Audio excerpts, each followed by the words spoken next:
Everyone thinks the NBA just got weird. They're wrong. It got rewritten, and most fans haven't caught up yet. You've felt it. Super teams collapsing overnight. Champions gutted a year after the parade. Front offices trading all-stars for pennies on the dollar, seemingly out of nowhere. It looks chaotic. It looks like bad luck, bad chemistry, bad decisions. It's none of those things. It's one number, one line, buried in a collective bargaining agreement most fans never read, quietly deciding who gets to win and who gets torn apart. That line is called the second apron. Set at over $221 million for this season, it sounds like just another salary cap rule. It's not. Cross it, and the league doesn't just tax you anymore. It handcuffs you. No combining contracts and trades. No signing off the buyout market. Your own future draft picks get frozen, locked away, unusable, sometimes for years at a time.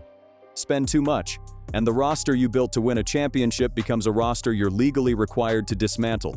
Think about that for a second. A team can win it all, and the league's own rulebook can force them to break up the very roster that got them there. That's not a theory, that's already happened, and the team it happened to might surprise you because they weren't reckless, they weren't dysfunctional, they did everything right, and it still wasn't enough to save them. One number is quietly deciding who wins championships in this league, and what it did to the team that won it all first is where this story really begins. They didn't lose in the playoffs, they didn't lose in free agency, they lost to a spreadsheet. Rewind to the summer after Boston's championship parade. This wasn't a team with a weakness. This was a roster built to run it back. Two perennial all-stars in Jason Tatum and Jaylen Brown, a title-tested starting five, a front office that had just proven every move they made worked. By every basketball measure, the Celtics should have had 2, maybe 3 more years to chase a dynasty. Instead, they started selling. Drew Holiday, gone. Kristaps Porzingis, gone. Al Horford and Luke Kornet allowed to simply walk away in free agency. No fight, no counteroffer. And then the piece nobody saw coming. Jaylen Brown, a co-champion, a finals-level talent, also moved on from. Not because he got worse. Not because the locker room turned toxic. Because the math stopped working. Here's what almost nobody outside the league understood at the time. It wasn't just about this year's payroll. It was about the years ahead. Boston's president flat out admitted that extending both of their max stars would have eaten up 70% of the entire team's salary, which sounds insane until you realize the second apron doesn't care how good you are. It only cares what you're spending, and once you're over that line long enough, the punishment escalates. Trade exceptions vanish. The taxpayer mid-level exception disappears. And your own draft picks, the tool every rebuilding team relies on, get frozen so far into the future, they're functionally useless. That's exactly what happened. The second apron didn't just limit Boston's spending, it reached into 2032 and froze a first-round pick they hadn't even drafted yet. One era of dominance, and the league's financial rulebook had already written the ending. And here's the part that should terrify every fan base still dreaming about stacking 3 stars and running it back forever. Boston didn't overspend recklessly. They didn't make a Suns-level mistake.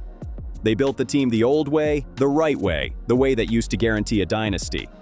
It wasn't enough. And 3,000 miles away, in Phoenix, an owner was about to find out that ignoring this new reality entirely would be so much worse. One owner looked at the new rules and decided they simply didn't apply to him. The league made him regret it for the rest of the decade. February 2023, Matt Ishbia closes on the Phoenix Suns. $4 billion, ink barely dry. And within 48 hours, he's already on the phone finalizing a blockbuster for Kevin Durant. 2-time Finals MVP, one of the greatest scorers alive. The price? 4 unprotected first-round picks, plus young talent the Suns would miss more than anyone predicted. That summer, he doesn't stop. Bradley Beal arrives from Washington, a third All-Star bolted onto a core that already had Durant and Devin Booker. On paper, this was a super team. In Vegas, this was a super team. Phoenix's championship odds jumped into the top tier in the league overnight. This was the old model, executed at full volume. Stack the stars. Worry about the roster later. Except later never came. The total cost, once every traded pick and swap gets counted, comes out to 12 first-round picks and 6 pick swaps, for a team that produced a second-round exit, then a first-round sweep, then didn't even make the playoffs. Let that sink in. Every other team among the league's biggest spenders during that stretch won at least one playoff game. The Suns didn't win a single one. And this is where the second apron turned from inconvenience into a prison sentence. Because Phoenix wasn't just over the line, they were catastrophically over it. Which meant no combining salaries and trades. No flexibility to reshape the roster on the fly. When they tried to make an in-season adjustment, the apron blocked the move before it could even get off the ground. Their own 2032 first-round pick? Frozen, not traded away. Frozen because the rules wouldn't let them touch it, even if they wanted to. By the following year, the era was already over. Durant shipped to Houston for a fraction of what he cost to acquire. Beal bought out, his money still sitting on Phoenix's books for the next 5 years regardless. The Suns don't control their own first-round pick again until 2032. No team in the league is in a worse long-term position. This is the cautionary tale. Spend like it's still the old NBA, and the new NBA doesn't just punish you, it erases a decade. But 4 time zones away, a small market team was watching all of this happen and building something that looked almost nothing like it. And it was already working. The team that should have been trapped by these exact same rules is the one that's thriving inside them, and it's not luck. It's a completely different blueprint. Oklahoma City isn't hiding from the second apron. They're projected to sit roughly $24 million over it heading into this season, deep enough that, by Boston's playbook, this should already be a team bracing for a breakup. League executives expected exactly that. Instead, almost nobody around the NBA believes the Thunder will be forced into the same fire sale that gutted the Celtics. So what's different? Picks, an absurd, almost unfair number of them. 13 first-round selections and 16 second-round picks over the next 7 years. Some franchises don't have that many total assets, let alone that many first-rounders. And Oklahoma City isn't just hoarding them. They're using them the way the new NBA demands. Draft well, develop patiently, and let rookie-scale contracts do the heavy lifting that expensive veteran deals used to do. Nikola Topic, Thomas Sorber. Cheap talent producing real minutes, which means the Thunder can build a genuinely deep, genuinely talented roster without detonating their books. Compare that to Boston, whose 2 Supermax stars alone were projected to consume 70% of the payroll. Oklahoma City's foundational piece, Gilgeous-Alexander, doesn't even have his own Supermax extension kick in until the 2027-28 season. That's not an accident.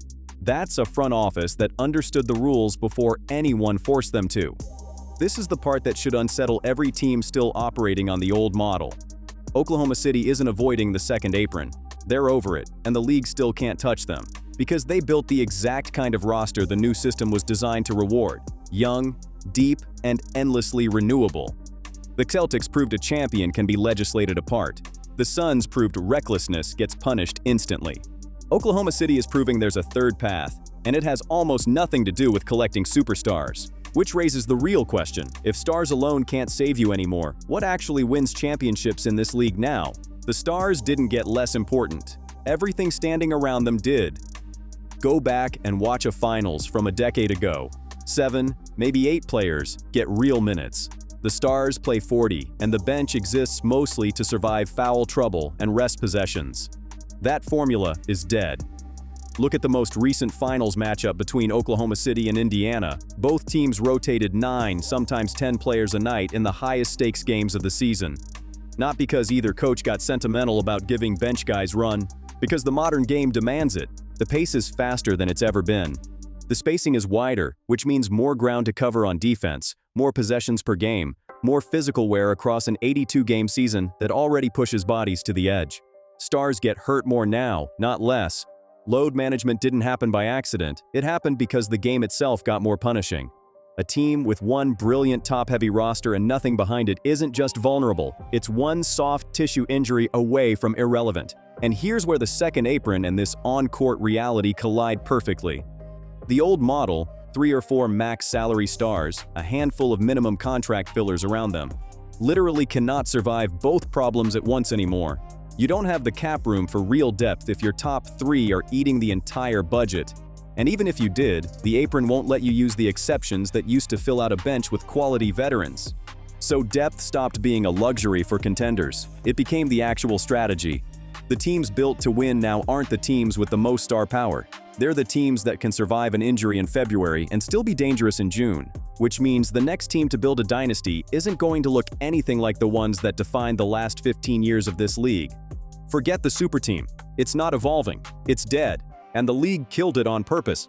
Think about what actually built a dynasty in the last 2 decades. Miami in 2010. 3 max stars, recruited straight to one roster, no draft and develop patience required. Golden State a few years later. A homegrown core that then added another top 5 talent on top of it. Arguably the most talent-stacked roster basketball has ever seen. That was the blueprint. Get 3. Get 4 genuine stars in one building. And depth was whatever was left over. That blueprint is now structurally illegal to sustain. Not banned outright, just punished so severely that no front office can survive it for more than a couple of years.